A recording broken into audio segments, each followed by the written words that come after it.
Question 4. Out of the various techniques of dhyana or meditation, that is Udana Praana technique, Aum technique and Sandhya Gayatri technique, which technique should be followed?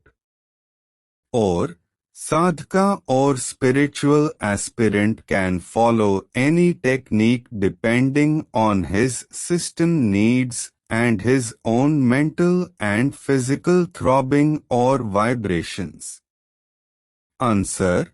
All the techniques of dhyana or meditation are the perfect techniques. One must perfect one of the techniques and follow it regularly. He will succeed to the path of self-realization. All the techniques lead to mergence. In meditation there is no mind and not even a divisible mind, no time concept and no awareness, which leads to the oneness with the cosmos. No disintegrate and separateness, total oneness with the cosmic awareness to become one with that Supreme is the final achievement by following one of these techniques. Ahankara, chitta or consciousness to become integral is the basic and foremost requirement.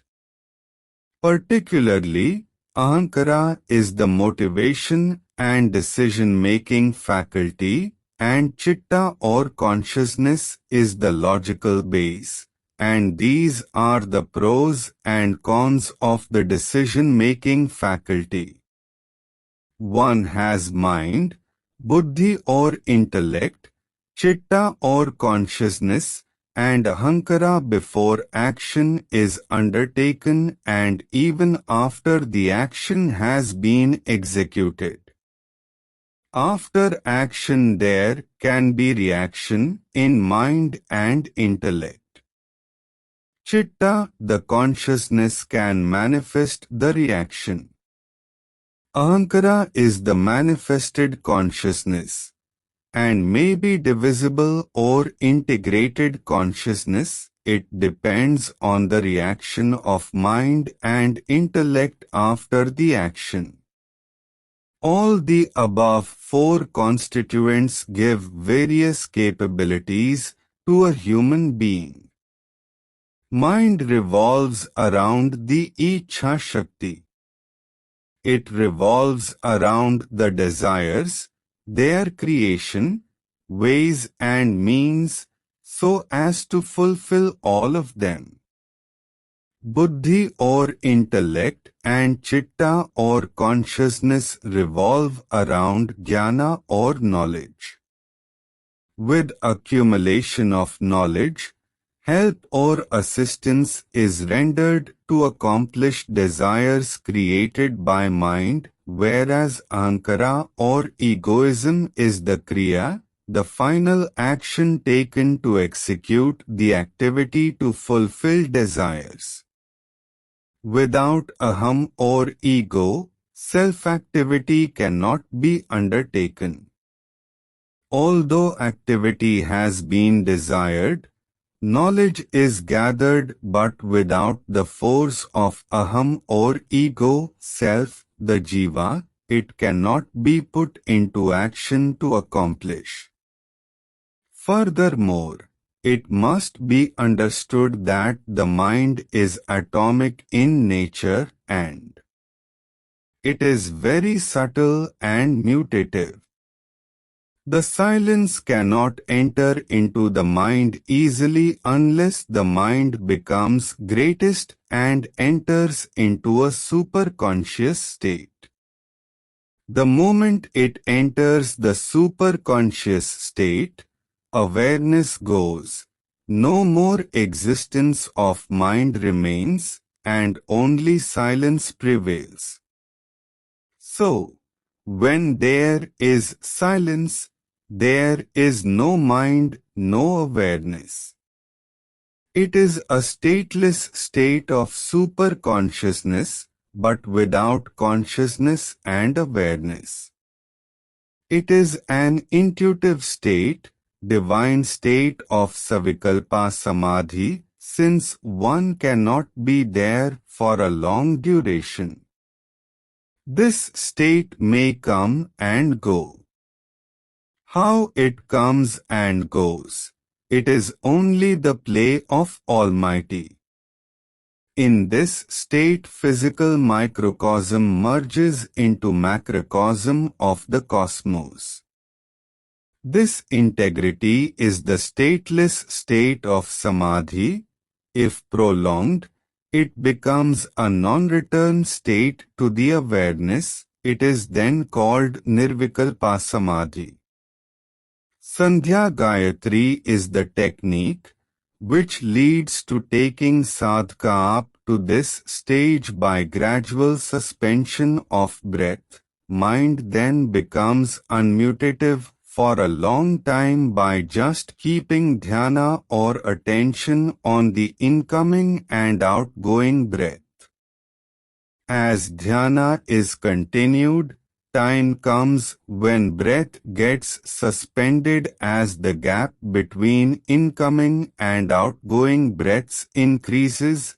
Sadhaka is then with the spirit during this increased interval or gap.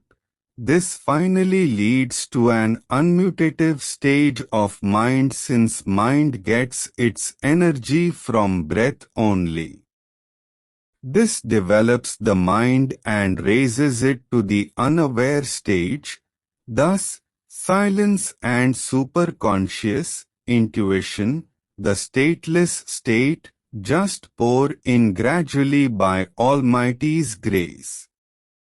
This is the achievement by Sandhya Gayatri Sadhana, similar to the other techniques.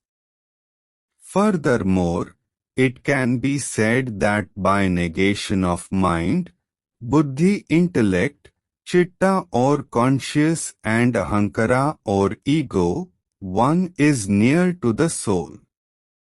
Added to this, if consciousness is also diminished during meditation, there is an ascent of soul to higher centers and its mergence occurs with the supernal. This is the state of unison of microcosmic consciousness to the macrocosmic consciousness. Then there is no ego left. Ego gets totally nullified and disappears. In other words, in this stage mind, consciousness and ego are in unison, the disappearance state. This is a state beyond feeling and any action. In this state, breath ceases to exist and is suspended automatically. One can reach this state with tranquil breath only. This is also achieved by Udana Praana technique. A man with haphazard and disturbed breath cannot reach even the vicinity of the higher consciousness.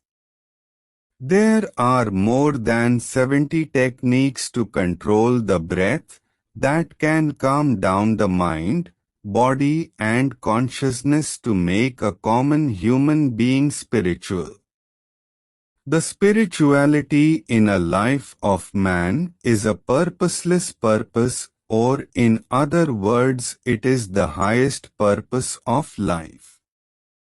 To make progress in spirituality, the basic requirement is mental peace.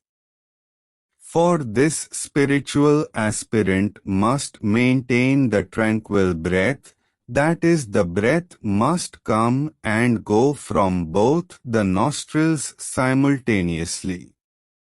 If this is maintained, one will feel relaxed, and he will not be perturbed by fear and anxiety. Tranquil breath must be stable. It gives strength and increases Udana Praana in the human system, that is the prerequisite for the progress in spirituality.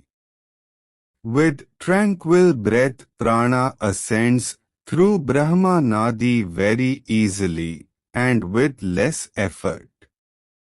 Most of the time for horizontal activity, breath transacts only through Indra Nadi. By tranquil breath, the blissful stage comes naturally without effort.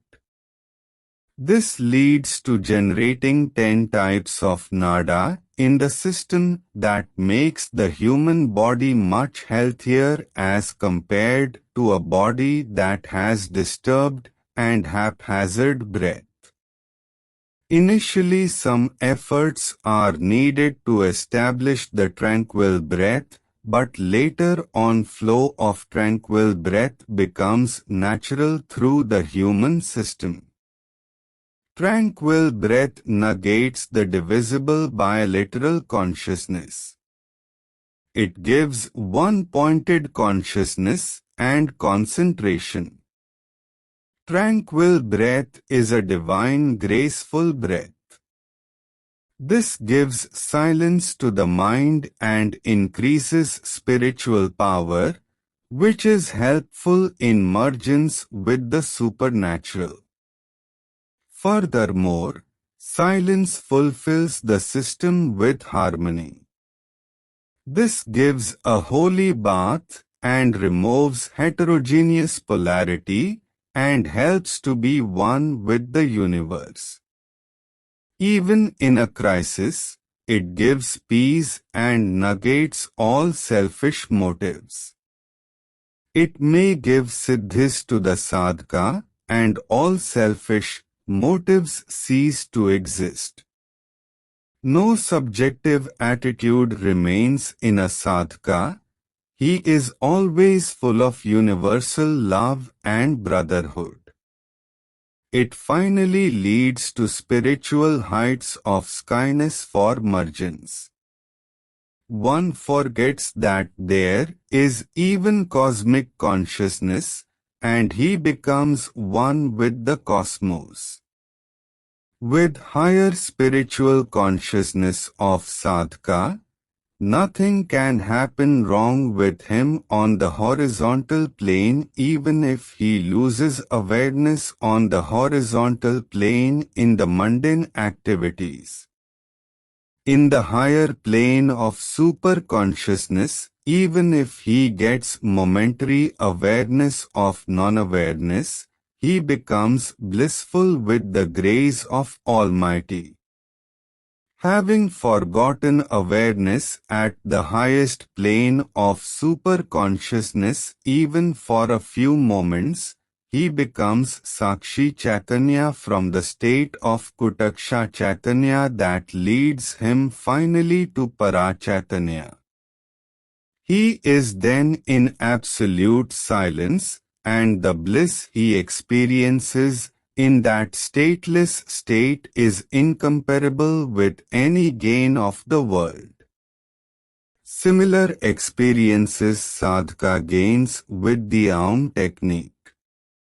So, in short, any technique followed properly, whether Udana Praana technique, Aum technique or Sandhya Gayatri technique, sadhaka will ultimately experience the stateless state of incomparable bliss, and his soul will merge in the supernal, and he will experience the state of absolute silence being in Savikalpa or Nirvikalpa Samadhi.